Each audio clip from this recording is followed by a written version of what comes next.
Like Yeah. my inbox, I leave things marked unread because there is otherwise absolutely no chance in hell that I will ever remember to look at it again. I mean, even things like, remembering important events for my wife or something like that. Like I have a doc of like ideas for special occasions and stuff like that. And I have like calendar events like, hey, Valentine's Day is coming up.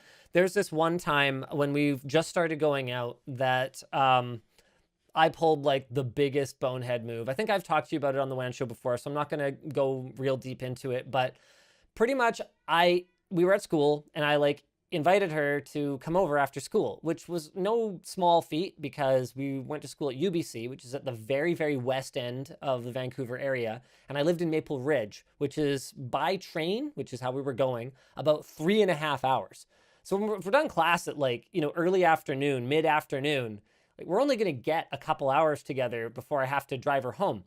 One small problem. So she was basically giving up her whole evening to spend it on the train, just to kind of hang with me for a little bit. The problem is she thought I had something special planned because it was her birthday.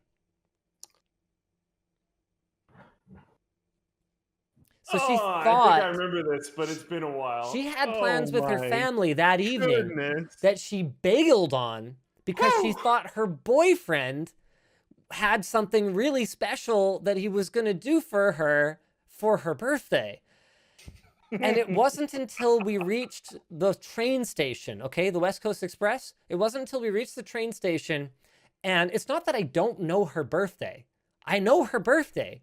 I'm a bit of a scatterbrain, you know? I I didn't know what the date was. I didn't know the date. I know the date of her birthday. I just didn't know the date today.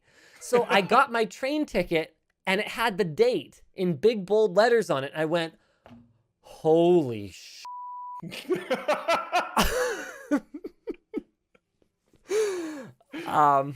So anyway, point is, yeah, that's a big L, big F, big oof, big everything.